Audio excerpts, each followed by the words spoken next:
Então, boa noite a todos, sejam muito bem-vindos, que bom que vocês estão aqui. Hoje é dia de começar assunto novo, né, na nossa aula. A gente combinou semana passada, fizemos aí uma pequena votação entre dois temas, e aí nós vamos começar hoje o estudo da pessoa do Espírito Santo, que nós chamamos de pneumatologia, né? Pneuma vem do grego, aí do nome grego dado, né, para o Espírito Santo no Novo Testamento, e é o estudo realmente dessa pessoa da Trindade. Então é isso que nós vamos fazer hoje. Antes de nós começarmos, vamos fazer oração, então. Querido Pai de amor que estás nos céus, muito obrigada, Senhor, porque sabemos que o Teu Santo Espírito está conosco. Ele nos guia a toda a verdade, ele nos convence do pecado, da justiça e do juízo, e ele é o nosso consolador enquanto o Senhor está junto do Pai. Nós agradecemos porque não fomos deixados sozinhos nessa terra. Esteja conosco agora nessa aula, que possamos realmente entender todas as coisas, em nome de teu Filho amado Jesus. Amém. Então, vamos lá, gente, vamos então começar. Eu vou compartilhar com vocês a minha telinha, só isso.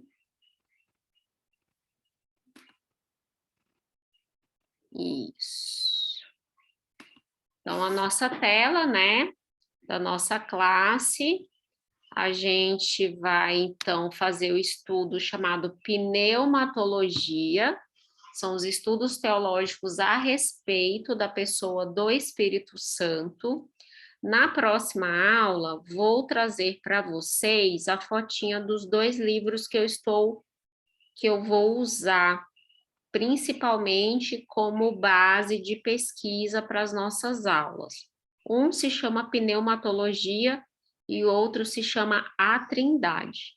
Esse A Trindade foi lançado pela CPB e o Pneumatologia é da Unaspres. Unaspres é a editora responsável pelo lançamento de livros teológicos para parte das nossas faculdades de teologia.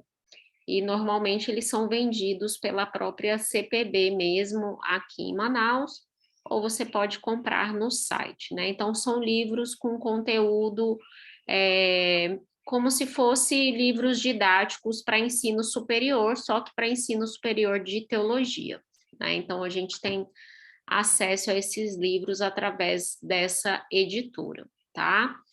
Também hoje, no fim da aula, lembra que aqueles que estavam domingo passado, nós conversamos sobre dois livros, inclusive dicas da Andreina, né, e da Rose, que fazem ali parte, né, daquele grupo de oração chamado Sala 57, que eles estão fazendo estudo de dois livros.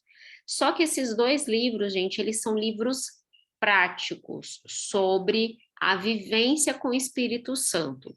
O nosso objetivo nas nossas aulas, ele vai ser vão ser aulas mais teóricas, né? A gente vai trabalhar com conhecimento teológico um pouquinho mais denso. Então, a gente vai partir de um conhecimento teológico, vamos alimentar a nossa cognição sobre o assunto do Espírito Santo, para a gente realmente tentar tirar fora as nossas dúvidas sobre isso. E esses livros seriam aquilo que vocês vão ter, por exemplo, para ajudar vocês no dia a dia, como clamar pelo Espírito Santo, né? Como viver pelo Espírito, né? Como ser guiado pelo Espírito. Então, acho que vale super a pena. Vou compartilhar com vocês nos grupos, tá? Esses livros, a gente tem em PDF. e eu acho que vai ser muito legal fazer esse casamento aí. Então, são livros fáceis de ler, gostosos, realmente para a gente aplicar no dia a dia, e o objetivo vai ser esse: a gente vai aliar o nosso conhecimento teórico com uma vivência prática.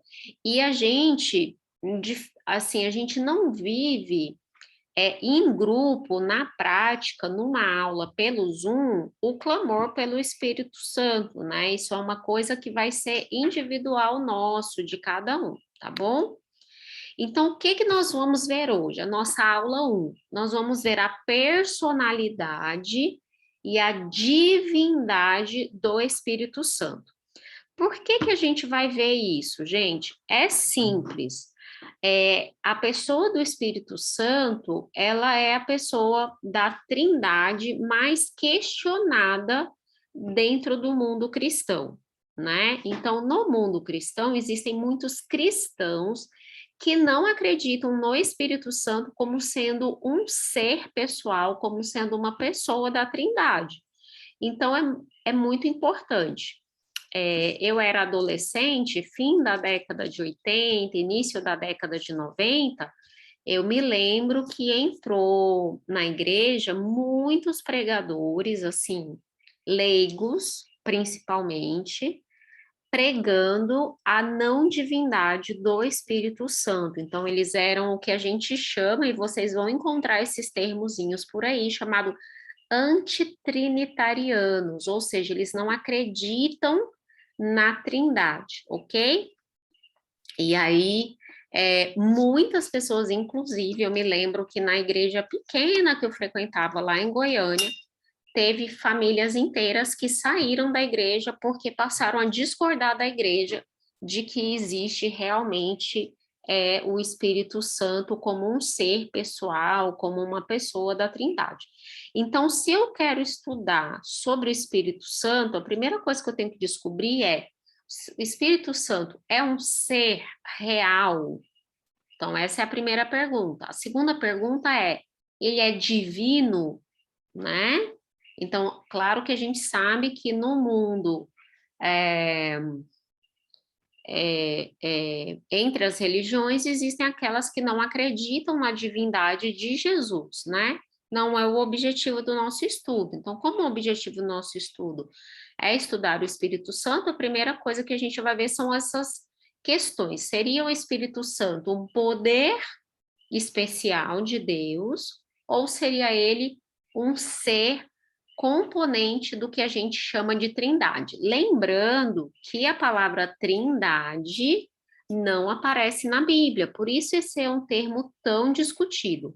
O que que nós vemos na Bíblia, e nós vamos ler várias passagens hoje, onde as três pessoas da Trindade, os três seres, né? Pessoa aqui, gente, eu uso no lugar de persona, de personalidade, não de ser pessoa no sentido de ser humano, né? Vocês entendem isso? Então, a gente vai encontrar várias passagens em que os três seres são citados juntos, ok? Coexistentes, no mesmo patamar, mas você não vai encontrar na Bíblia em nenhum momento o termo trindade. Esse termo ele foi cunhado por um teólogo católico, obviamente. Então, todas as igrejas cristãs, no início, elas eram o quê? Elas eram católicas, ok?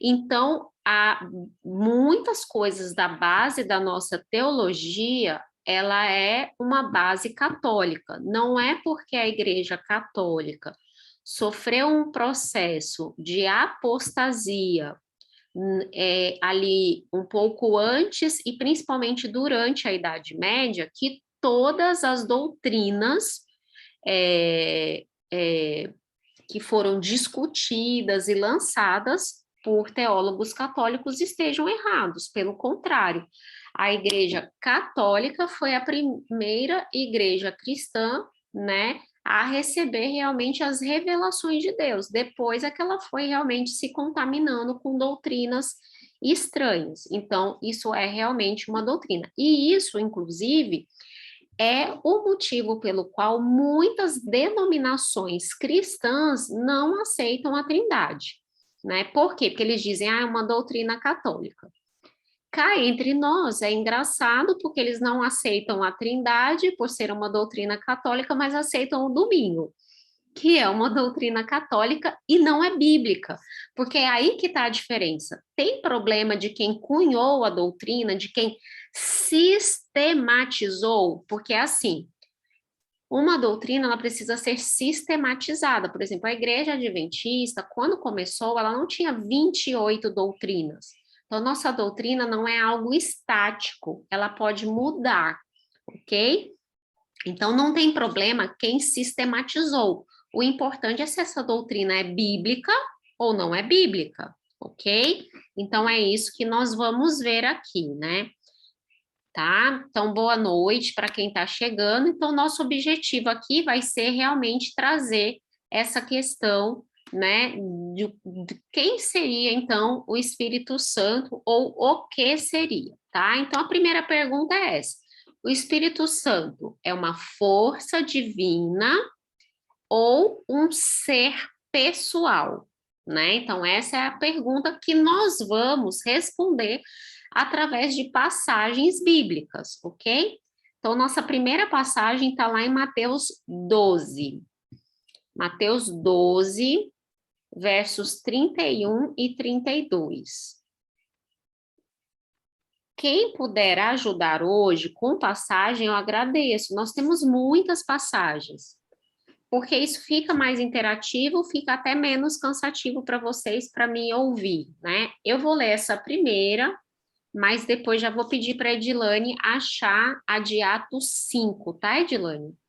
Atos 5, 3 e 4. Então, vamos ler Eu Mateus vou para 12. Efésios. Oi? Eu vou para Efésios. Ok, ótimo, Cris, obrigada. Mateus 12, 31 e 32 diz assim, é Jesus que está falando, tá, gente? Ele está dizendo assim, olha, por isso vos declaro, todo pecado e blasfêmia serão perdoados aos homens, mas a blasfêmia contra o Espírito não será perdoada. E Espírito aí, conferem aí se está escrito em letra maiúscula. Está escrito em letra maiúscula na Bíblia de vocês? Né? Porque letra maiúscula quer dizer que não é espírito, quer dizer que é o espírito, ok? Se alguém proferir alguma palavra contra o Filho do Homem, ser-lhe-á perdoado. Mas se alguém falar contra o Espírito Santo, mais uma vez letras maiúsculas, não lhe será isso perdoado, nem neste mundo, nem no porvir. Ou seja, nem para o mundo que está por vir, né? Que ainda não chegou. A gente não vai entrar aqui por que esse pecado não é perdoado, porque nós vamos ainda estudar essa passagem mais na frente. Essa passagem é muito importante, é com base nela que a gente cunha aquela expressão chamada pecado contra o Espírito Santo. Então, o que seria o pecado contra o Espírito Santo? Não é o objetivo da aula de hoje. Vamos ver as cenas dos próximos capítulos. Mas olha a importância dessa passagem. Jesus está dizendo assim, olha, se vocês blasfemarem contra o Filho do Homem, e Filho do Homem está aqui em letra maiúscula, quer dizer que é o Filho de Deus, quer dizer que é Jesus, a segunda pessoa da divindade. Se vocês blasfemarem contra mim, esse ser divino, vocês serão perdoados. Mas se vocês blasfemarem contra o Espírito Santo, não será perdoado. Primeira coisa importante, quer dizer que falar contra o Espírito Santo seria considerado um pecado de blasfêmia. O que é blasfêmia? É um insulto grave e intensamente pessoal que pode ser dirigido a um ser da divindade. E isso foi blasfêmia no contexto desses versos aqui. Então, é realmente um insulto muito grave e pessoal. Então, veja que ele coloca aqui num patamar em que o Filho do Homem e o Espírito Santo, eles são colocados como sendo seres pessoais. Então, se eu blasfemo contra o Filho do Homem, eu posso ser perdoada, mas se eu blasfemo contra o Espírito Santo, eu não posso ser perdoado. Quer dizer que o Espírito Santo é mais importante? Não, a gente vai entender que isso tem a ver com a função do Espírito Santo, ok? Se eu rejeito o Espírito Santo, eu rejeito o trabalho dele na minha vida, vai ficar muito difícil de eu receber perdão, porque é ele que me convence do pecado. Então, se eu não me convenço do pecado, como é que eu vou receber perdão? A gente vai ver isso, só estou dando aqui uma palhinha para vocês, ok? Então, aqui já um primeiro indício de que isso não seria uma força. Vamos ver Atos 5, versos 3 e 4. Então disse Pedro: Ananias, por que encheu Satanás teu coração para que mentiste ao Espírito Santo, reservando parte do valor do campo, conservando porventura não seria teu, e vendido não estaria em teu poder? Como, pois, assentaste no coração este desígnio? Não mentiste aos homens, mas a Deus. Essa passagem é muito interessante também, olha só. O que aconteceu aí? Essa é a história de Ananias e Safira, ok? Duas pessoas que faziam parte dos primeiros conversos ali da igreja primitiva. Eles moravam ali na região de Jerusalém, os apóstolos estavam ali, e a igreja de Jerusalém, os que iam se convertendo, estavam passando por um processo em que todos aqueles que se sentiam movidos a isso, essas pessoas davam recursos para o avanço da obra. E aí, no capítulo anterior, fala de pessoas que tinham vendido coisas suas e entregado todo o dinheiro para o avanço da pregação do evangelho. Então, Ananias e Safira, eles chegaram para os apóstolos e disseram assim: nós vamos vender um campo e aí tudo que der, né, o resultado dessa venda nós vamos entregar para a igreja. E assim eles fizeram, eles venderam. Só que quando eles venderam, aí bateu aquela dosinha, sabe? Assim, quando tu vê todo o dinheiro, aí tu fala assim, poxa vida, vou entregar tudo isso mesmo. E aí o que eles fizeram? Ah, vamos ficar só com pouco, porque eles não sabem por quanto que a gente vendeu. E aí eles chegam e dizem que eles venderam. Primeiro chega só Ananias com o dinheiro, e aí Pedro pergunta, aqui está todo o dinheiro do campo? Mas por que Pedro pergunta? Porque eles é que tinham se oferecido, eles é que tinham dito que realmente iam doar todo o dinheiro. E ele diz que sim, que está todo o dinheiro. E aí Pedro faz essa pergunta: por que você mentiu para o Espírito Santo?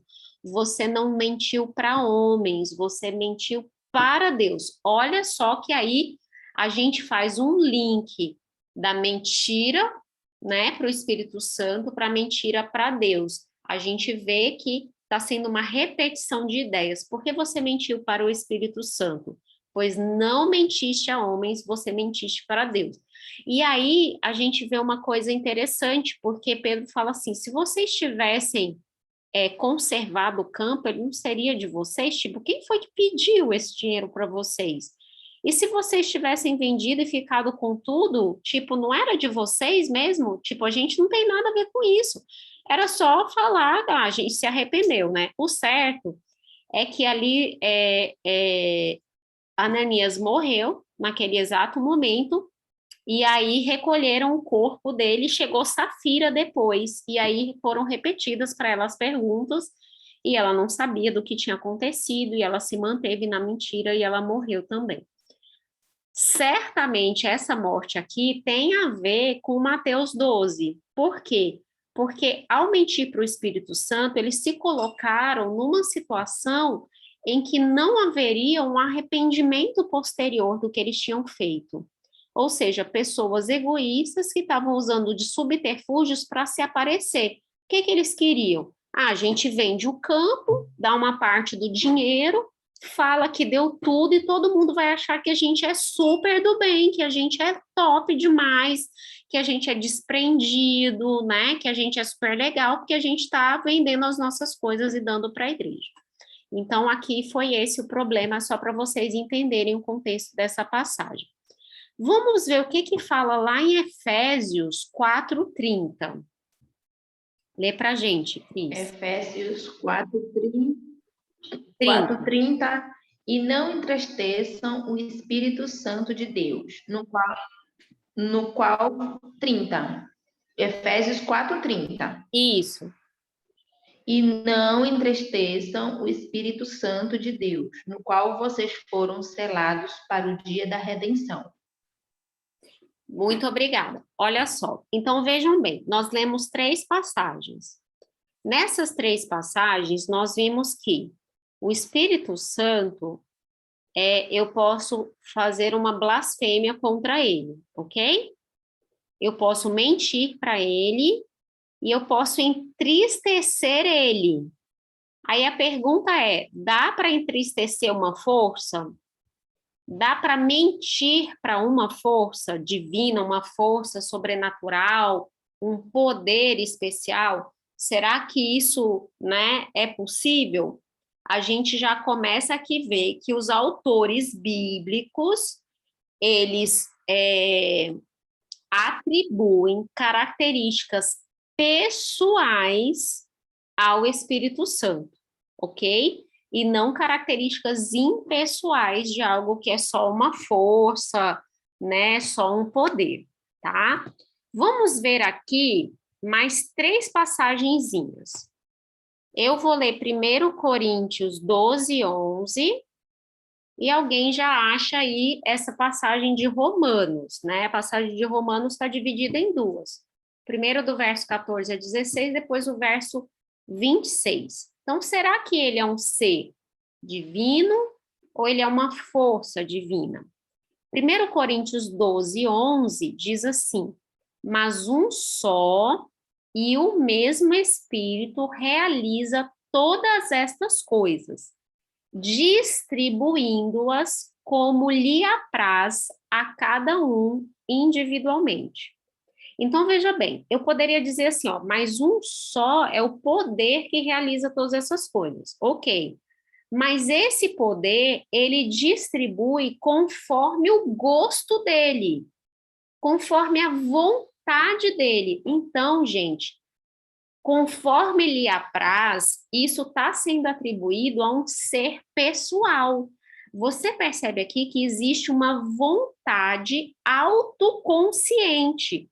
O Espírito Santo decide por ele mesmo como ele vai distribuir os dons. 1 Coríntios 12 é um capítulo que fala dos dons do Espírito, né? Que a gente já até estudou sobre os dons do Espírito. Então, tem uma vontade autoconsciente e uma capacidade de querer. Capacidade de querer não pode vir de uma força, né, de um poder. Então, quem vai ler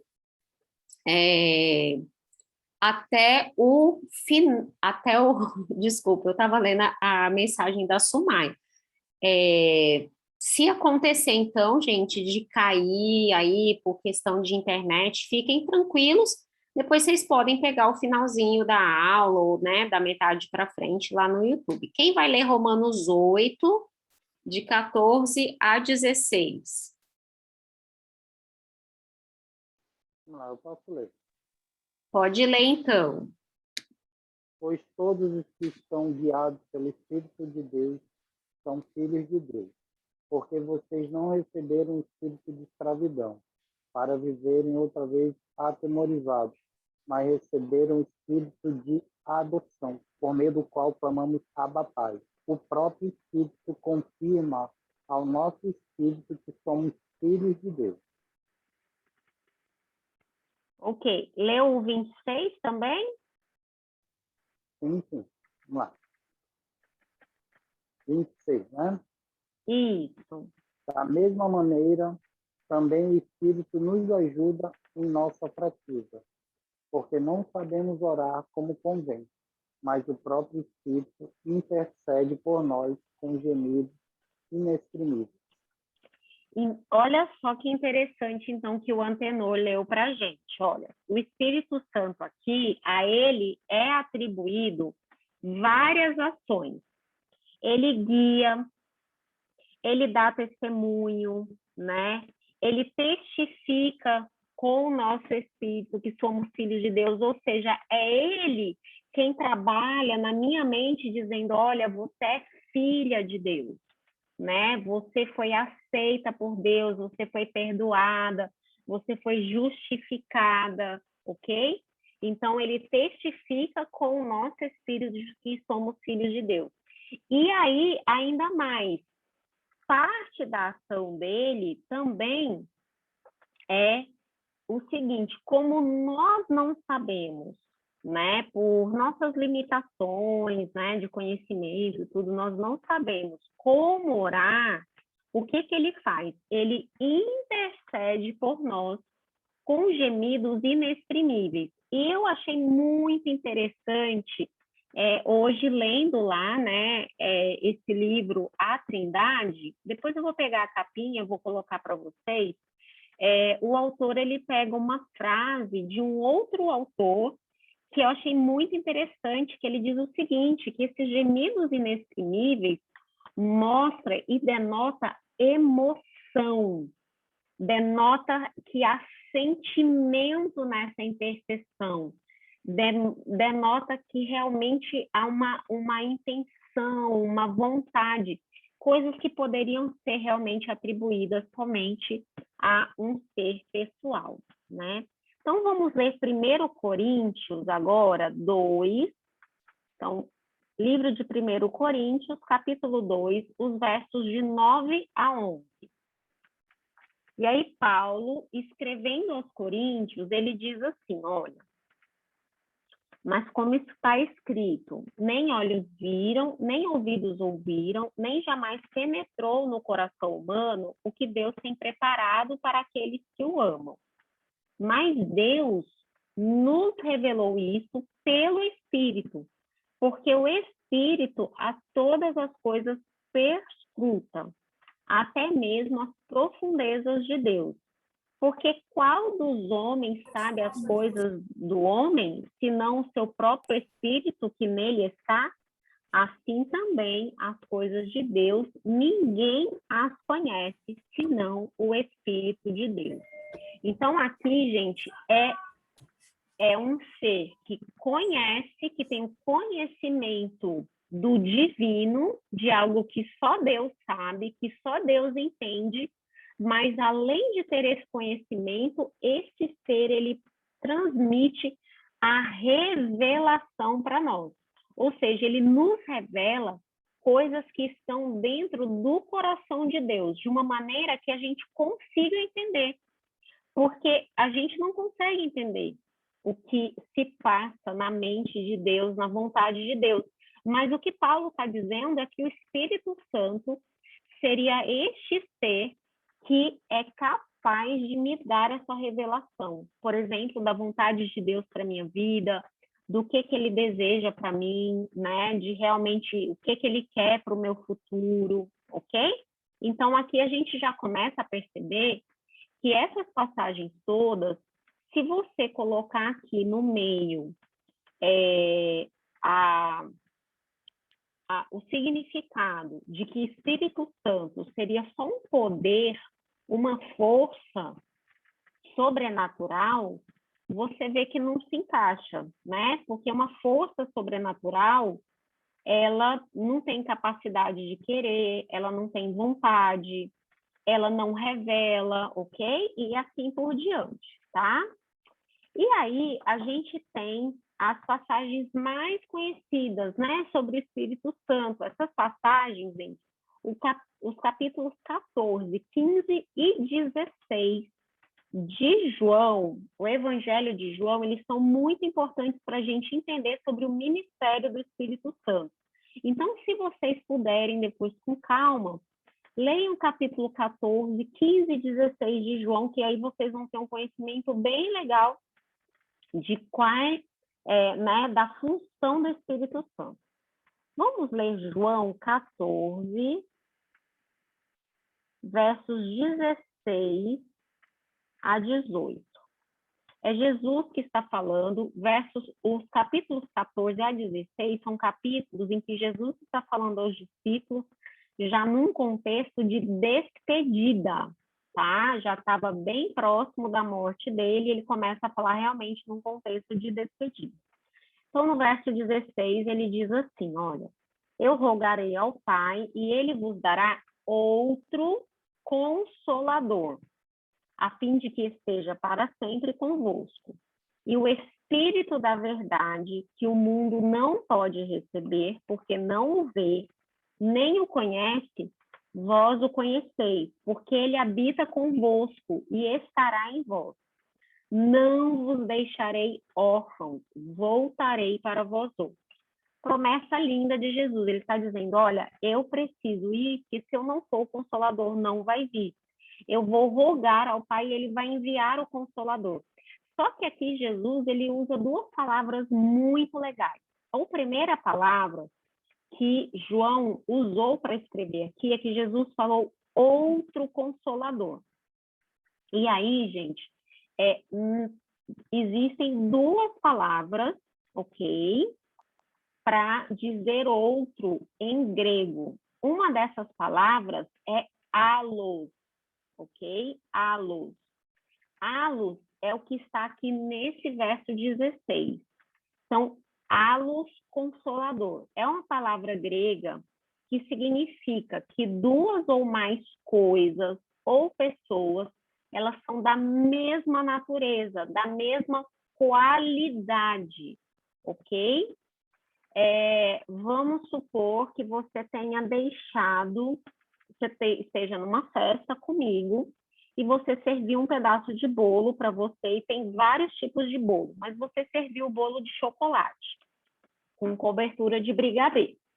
E aí você serviu um pedaço e quando você estava comendo, alguém esbarrou em você e você mal tinha dado a primeira mordida e caiu no chão o pedaço de bolo. Se nós estivéssemos falando em grego, eu diria assim para vocês, eu vou lá pegar allos para você. Quer dizer que eu vou pegar qualquer pedaço de bolo? Não, eu vou pegar outro pedaço de bolo de chocolate com cobertura de brigadeiro. Porque foi esse que você escolheu e era esse que você tinha iniciado, né? Você tinha começado a comer. Então, allos seria essa palavra, ok? Então, não é hétero, de diferente, né? De algo que é contrário, não. É que faz parte da mesma natureza, que tem a mesma qualidade. Jesus está dizendo assim, eu vou enviar outro que vai ficar no meu lugar e ele tem a mesma natureza que eu, ele é da mesma qualidade que eu. E consolador é uma palavra em grego que é parakletos, só para a gente entender, porque aí a gente já vai entender qual é a função do Espírito Santo. O parakletos, tá? Isso é um nome para advogado.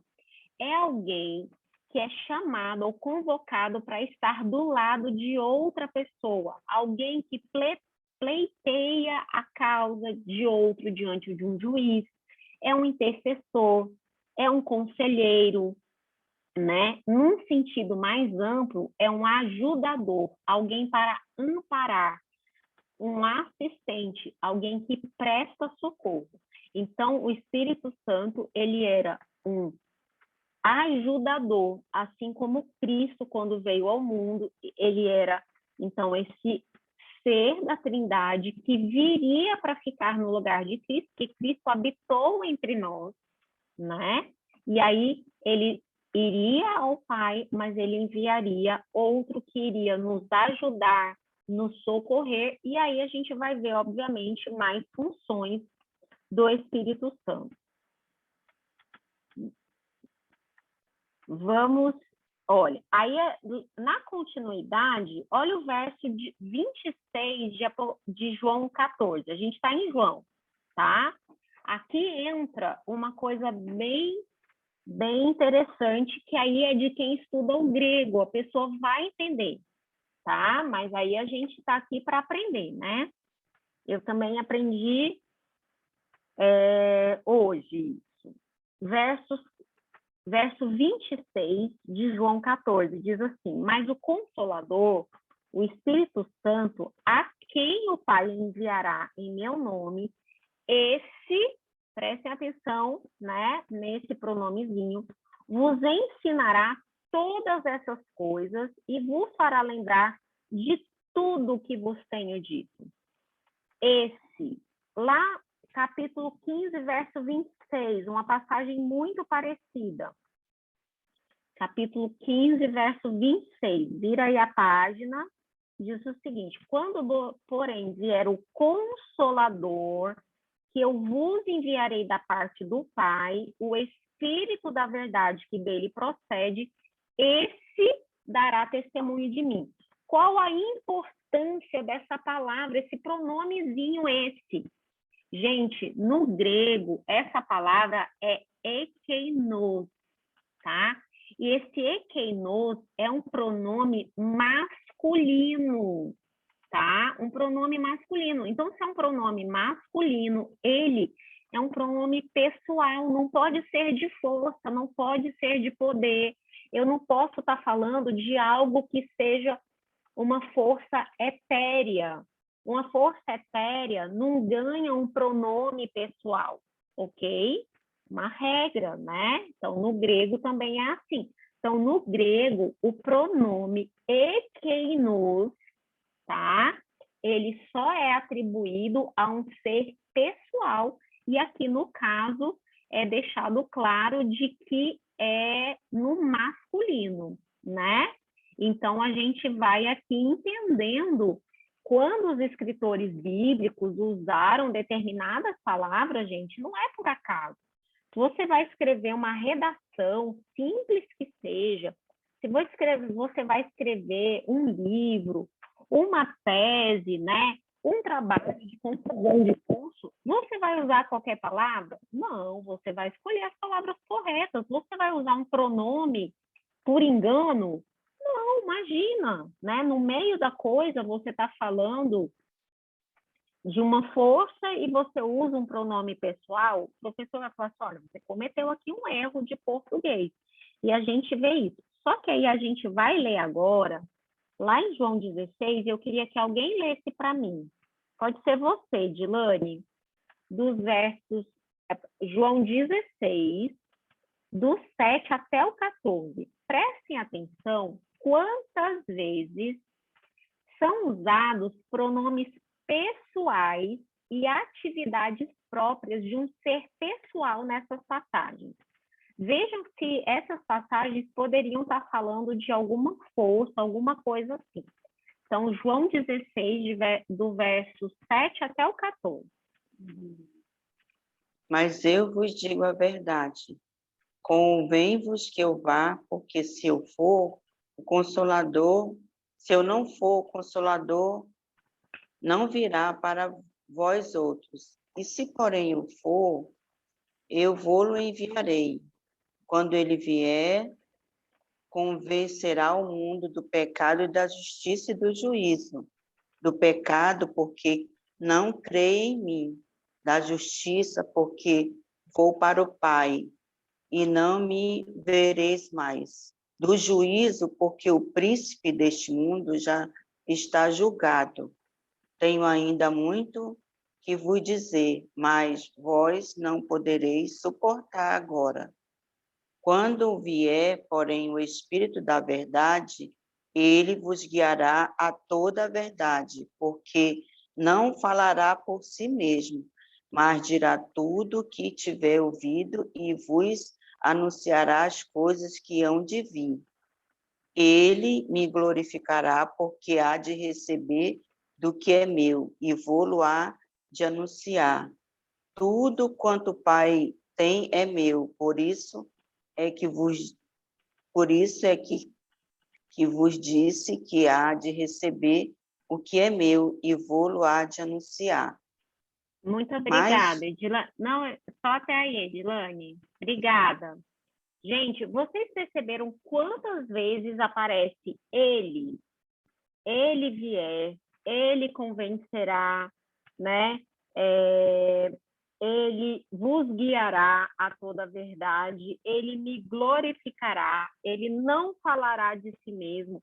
Vocês percebem que são usados diversas vezes um pronome pessoal realmente usado para falar que está dizendo de uma pessoa. E as atividades, ensinar, convencer, guiar na verdade, glorificar, anunciar. Então, aqui a gente realmente percebe. E nessas vezes que aparece esse ele aqui, quer dizer que lá no grego, no original, a gente tem o ekeinos, ou seja, o pronome pessoal grego, que no caso aqui foi usado num contexto masculino, tá, gente? Então, essa tradução aqui da Bíblia, a Edilane leu na Almeida Revista Atualizada, é a mesma que eu estou lendo aqui, está absolutamente correta. Eu quero que vocês saibam que como existem denominações cristãs ou denominações aí, ou religiões que não acreditam no Espírito Santo como sendo um ser pessoal, estes versos eles foram traduzidos de forma diferente, tá? Então, às vezes, a gente tem que, inclusive, se preocupar com quem fez a tradução, né? Nós aqui, no caso, estamos estudando a João Ferreira de Almeida, revista e atualizada, tá bom? Se você pegar a NVI, tá correto também, Nova Versão Transformadora também tá correto, tá? Não teria problema nenhum, não tem nenhuma teoria da conspiração por trás dessas traduções, tá bom? Então, vamos lá. Vamos ler no livro de Atos algumas coisas que o Espírito Santo fez assim quando ele foi derramado. Vocês sabem que lá em Atos 2 aparece aquele grande acontecimento do Espírito Santo sendo derramado de uma forma profusa, né? De uma forma grandiosa. Por que eu digo de forma grandiosa? Porque lembra quando eu li a passagem para vocês, que Jesus estava dizendo que o Espírito Santo viria, ele falou assim, já agora vocês já têm o Espírito Santo, ele está com vocês. Só que eles não tinham o quê? Eles não tinham aquela intensidade do Espírito Santo, né? O derramamento, ele não tinha acontecido em intensidade. E aí, quando isso acontece em Atos, a gente vê algumas coisas acontecendo que são realmente fantásticas, né? Claro, tem os dons que se manifestaram, mas a gente vai ver aqui alguns serviços pessoais do Espírito Santo. Lá em Atos 16, versos 6 e 7, tá? Olha só o que aconteceu aqui. Vocês sabem que Atos foi um livro escrito por Lucas, né? Lucas fez pesquisas, escreveu o livro de Lucas, ele não presenciou a ressurreição de Jesus, e ele, acompanhando Paulo e tudo, ele escreve o livro de Atos. E aí ele escreve assim, e percorrendo a região frígio-gálata, tendo sido impedidos pelo Espírito Santo de pregar a palavra na Ásia, defrontando Mísia, tentavam ir para Bitínia, mas o Espírito de Jesus não permitiu. Olha só que interessante, gente. O Espírito aqui, ele está permitindo ou não algo, né? Então, assim, porque olha só, estavam fazendo planos, né? Agora a gente vai pregar em tal lugar, daqui a gente vai lá para a região da Ásia. Quando eles começaram a fazer planos para ir para a região da Ásia, o Espírito Santo falou, não é o momento ainda de vocês irem para lá, né? Aí eles queriam ir para Bitínia. E aí o Espírito Santo diz, não é este o momento, né? E aí eles desceram para Troade, tá? e aí foi lá em Troade que Paulo teve uma visão de que ele deveria ir à Macedônia para pregar na região da Macedônia. Ou seja, o Espírito Santo ele determinava, inclusive, onde eles deveriam pregar. Lá no capítulo 8, né, a gente vai ver uma coisa interessante. Capítulo 8, versos 29, né, nós vamos ver outra coisa interessante. Lembram daquela história, né, de Filipe, né? Filipe aqui, ele foi o evangelista, ele foi levado pelo Espírito Santo até uma determinada estrada, e olha o verso 29 que diz. Verso 29, espera aí que eu não estou conseguindo.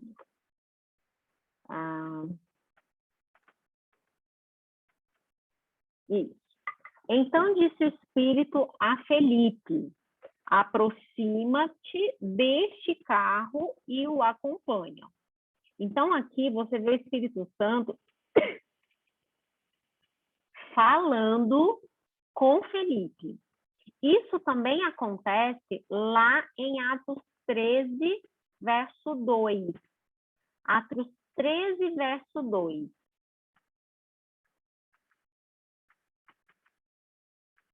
Eles estavam lá na igreja de Antioquia, tá? Várias pessoas ali pregando, fundando a igreja, né? A igreja de Antioquia foi o primeiro local onde uma igreja cresceu muito com gentios, com pessoas que não eram judeus, né? De nascimento.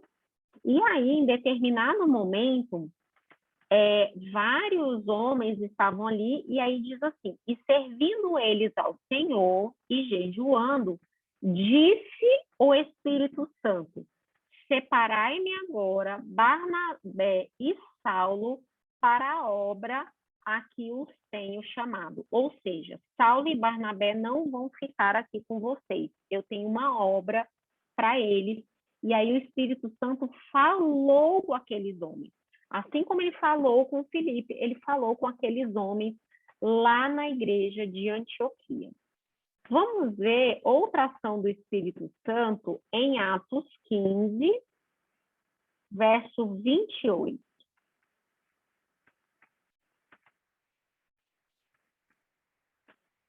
Atos 15 é o capítulo de Atos que fala daquele primeiro concílio que existiu em Jerusalém, que discutiu sobre como eles aceitariam gentios, né? Pessoas que não eram judias no cristianismo. Que até então o cristianismo ele era o quê? Uma vertente do judaísmo. Jesus era judeu, veio, pregou o evangelho estava sendo pregado, ele estava sendo pregado para quem? Para judeu, de judeu para judeu. E aí os gentios começaram a se converter, e agora? Será que eles podem ser cristãos sem ser judeus? Né? E aí eles se reúnem em Atos 15 para ponderar essas coisas, e olha o que o verso 28 diz: pois pareceu bem ao Espírito Santo e a nós não vos impor maior encargo além dessas coisas essenciais, ou seja, eles seriam submetidos a algumas exigências essenciais, que era se abster de coisas sacrificadas a ídolos, animais sufocados e de relações sexuais ilícitas. Isso porque tudo isso estava ligado com os cultos pagãos, tá, gente? Mas você percebe aqui que o Espírito Santo, ele pondera, ele avalia situações. Então, isso não pode ser feito por uma força, não pode ser feito por um poder. Isso só pode ser feito por um ser pessoal, tá? Nós estamos quase terminando. Eu achei muito interessante, tá? Essas duas passagenzinhas aqui, fiz questão de colocar para vocês, que é o seguinte: e se a gente pensasse que o Espírito Santo é só um poder? Como ficariam algumas passagens da Bíblia? Se o Espírito Santo fosse só uma força, só um poder de Deus, como que ficariam, então, essas duas passagens. A primeira está lá em Lucas 4, verso 14.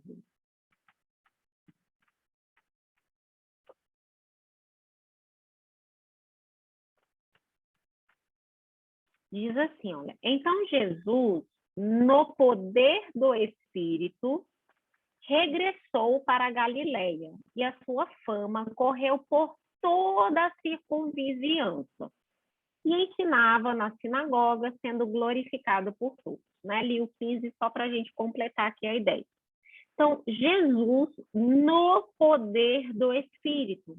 Mas e se o poder não fosse uma pessoa, não fosse um ser pessoal? E se ele fosse só uma força?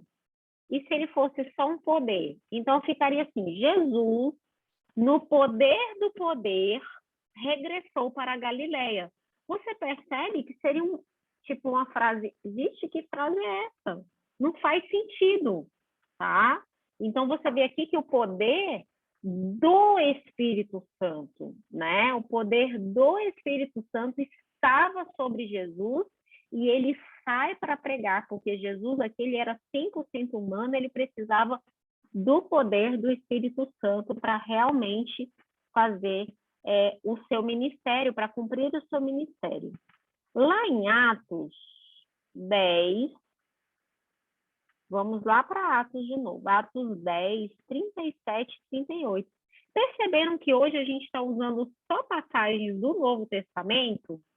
Então, essas passagens do Novo Testamento, elas tornam mais fácil nós compreendermos que o Espírito Santo é um ser pessoal.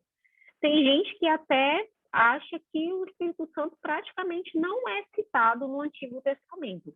Mas nós vamos ver muitas passagens nas próximas aulas, nós vamos justamente entender como que está esse ensino do Espírito Santo no Antigo Testamento.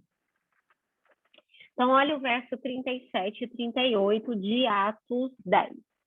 Vós conheceis a palavra que se divulgou por toda a Judéia, tendo começado desde a Galileia, depois do batismo que João pregou, como Deus ungiu a Jesus de Nazaré com o Espírito Santo e com poder, o qual andou por toda parte, fazendo o bem e curando a todos os oprimidos do diabo, porque Deus era com ele. Então, Deus ungiu a Jesus com o quê? Com o Espírito Santo e com poder. Aí, se a gente fosse colocar aqui poder, então, Deus ungiu a Jesus com poder e com poder. Entendem como aqui a gente também já perde o sentido, né? Então, eu unjo com uma força sobrenatural e depois com outra força sobrenatural. Não. Jesus, ele recebeu o Espírito Santo e poder, ok? Poder para operar os milagres, curar, libertar os oprimidos de Satanás. Vou aproveitar essa fotinha que está aqui, gente, tá? Vocês perceberam que várias fotinhas que eu usei hoje tem a pomba? Vocês perceberam isso? Alguém sabe por que é tão... Se você digitar no Google Espírito Santo e colocar lá em figurinhas, o que vocês acham que vai aparecer? Pomba, gente. Só pomba, pomba, pomba, pomba. Por quê? Por causa da passagem do batismo de Jesus, ok? É a única vez em que o Espírito Santo, ele aparece materializado num corpo, ok? Num corpo. Corpo não humano, né, gente? Num corpo. Ele aparece materializado e ele aparece em forma de pomba. Por isso que, obviamente, a cristandade usa a figura da pomba como sendo um símbolo do Espírito Santo e está corretíssimo. Não quer dizer que o Espírito Santo tem esse formato. Aquilo foi uma materialização, né? Porque Deus é Espírito, ele não precisa de um corpo para existir, mas naquele momento para que os homens vissem algo visível, né, da atuação de Deus. Eles ouvem a voz de Deus, o Pai, dizendo: este é meu filho amado, que eu tenho nele prazer, e eles veem a pombinha descendo sobre Jesus, tá? Então, por isso que a gente realmente vai usar muitas figurinhas de pomba nessas aulas. E vamos aqui, então, para as nossas últimas passagens de hoje, tá? Para a gente entender. Então, quais eram as nossas duas perguntas de hoje? Primeiro, seria o Espírito Santo um ser pessoal? Essa era a nossa primeira pergunta. Eu acredito que, com as passagens que nós lemos, realmente já dá um bom embasamento para nós entendermos que o Espírito Santo é um ser pessoal. A outra pergunta que nós íamos responder hoje é: esse ser pessoal é divino?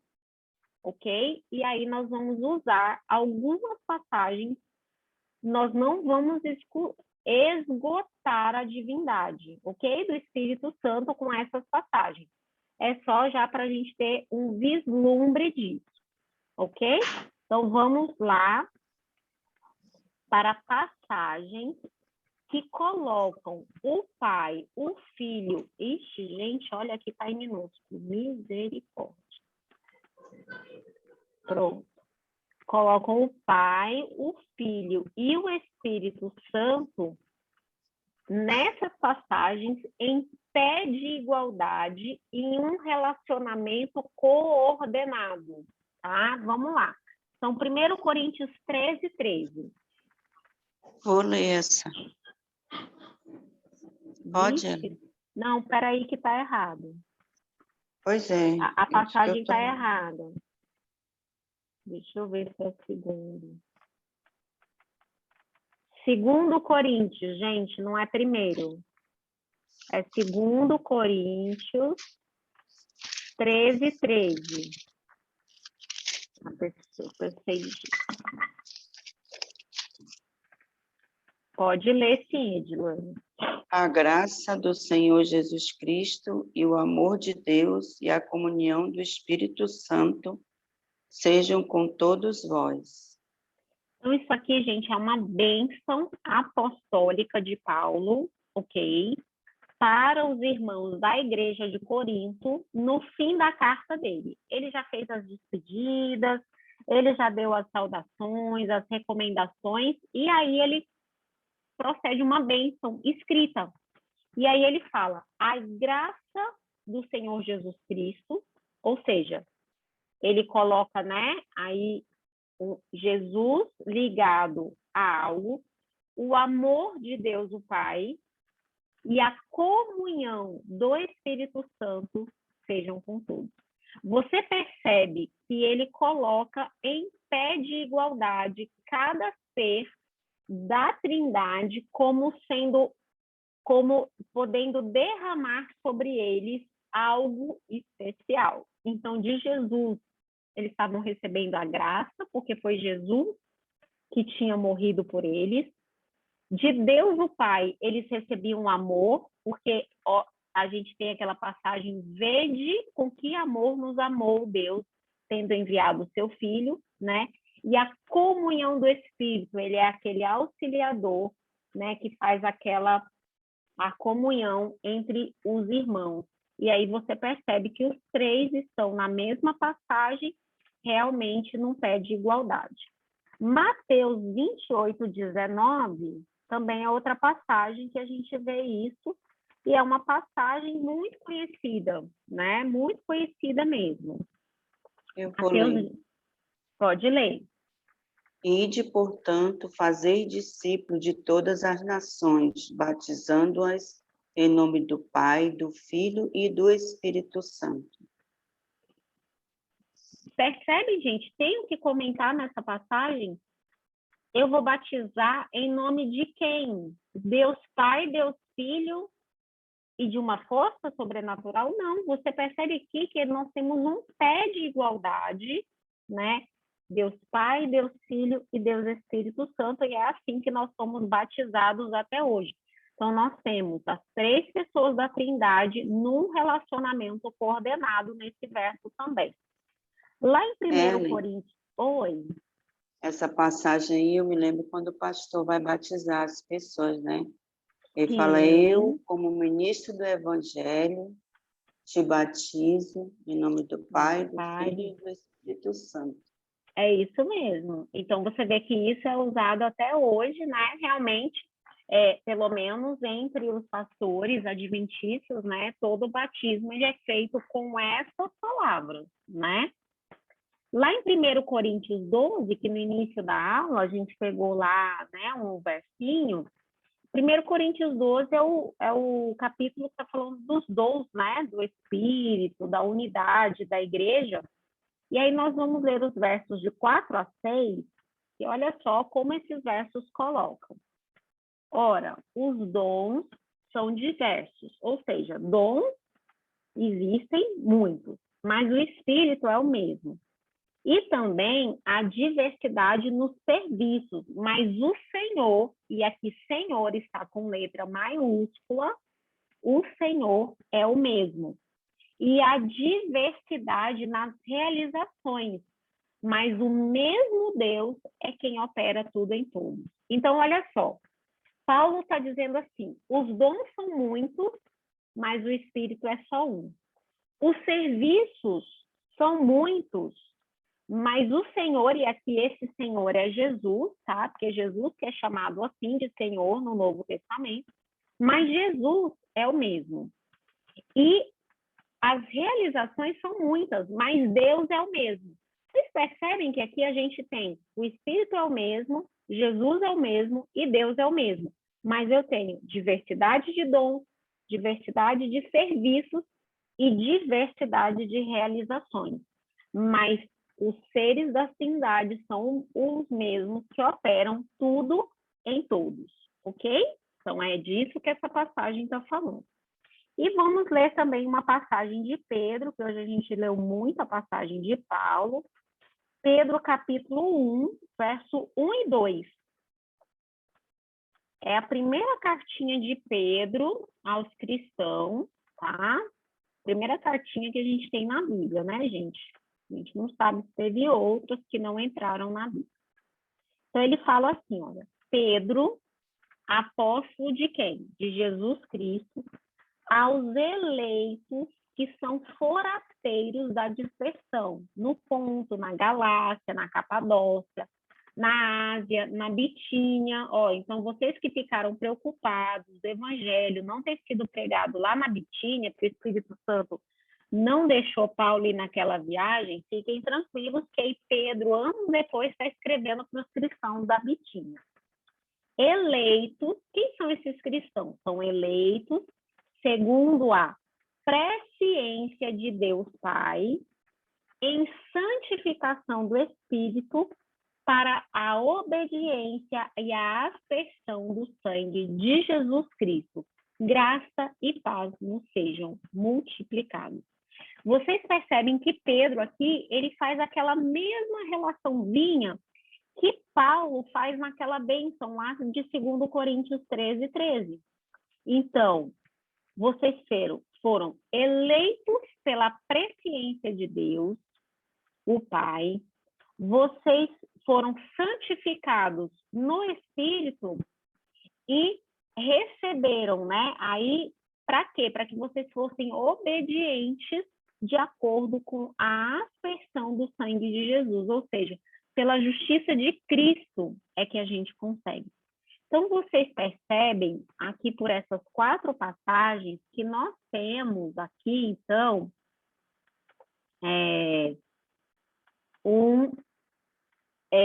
as pessoas da Trindade sendo citadas como sendo iguais, como estando em pé de igualdade, né? Na verdade, gente, eu em alguns pontos eu sou uma pessoa bem crédula, né? Crédula, não incrédula. Então, quando fala para mim que é para batizar em nome do Pai, do Filho e do Espírito Santo, automaticamente eu já entendo que o Espírito Santo é um ser pessoal e que ele faz parte da divindade. Porque como é que Jesus ia mandar as pessoas serem batizadas em nome do Pai, do Filho e do sei lá o quê? De um poder, de uma força? Então, realmente aí, para mim, já bastava essa. Mas nós sabemos que muitas pessoas, né, muitas denominações não aceitam isso, de que o Espírito Santo é um ser pessoal, de que ele faz parte, né, da Trindade, de que ele é um ser divino. Eu espero que ao longo dessas próximas aulas a gente possa entender isso. Não só que o Espírito Santo é um ser pessoal, um consolador que está aqui, que foi enviado a nós, né, para nos guiar, para nos auxiliar, para nos revelar a verdade, para nos ajudar, para ser o nosso companheiro, para promover a comunhão entre nós, mas que nós também entendamos que mais do que isso, ao deixar essa terra, Jesus enviou outro alô, que é igual a ele mesmo, ou seja, nós não fomos deixados órfãos, nós temos uma pessoa da Trindade conosco, nos acompanhando no nosso processo de aceitação, né, da justiça de Cristo e no nosso processo de santificação, para que nós possamos realmente sermos transformados à imagem e semelhança de Cristo. É isso que nós vamos estudar por toda a Bíblia. O Espírito Santo e o seu poder para mudar e qual é a função dele, né, na divindade para nos auxiliar, tá bom? Vamos fazer nossa oração final. Eu vou orar com você. Então, aqueles que puderem, fechem os olhos, vamos orar. Querido Pai de amor que estás nos céus, muito obrigada, Senhor, porque a tua palavra é maravilhosa. E sabemos, Pai, por revelação dela mesma, que ela foi toda inspirada pelo teu Santo Espírito. Que é o teu Santo Espírito que nos conduz a essas verdades, é ele que nos revela todas essas coisas. Então, Pai, por favor, esteja conosco, nos derrame o teu Santo Espírito para que possamos realmente compreender as verdades contidas na Bíblia. E mais, que essas verdades, Senhor, sejam por nós interiorizadas, que elas possam fazer parte da nossa vivência, que elas possam fazer parte do nosso processo de santificação em Ti. Obrigada por tudo, dê-nos um bom restante de noite e dê-nos uma boa semana, em nome de Jesus. Amém. Então, vamos interromper nossa gravação. Tchau para quem está assistindo a gente no YouTube.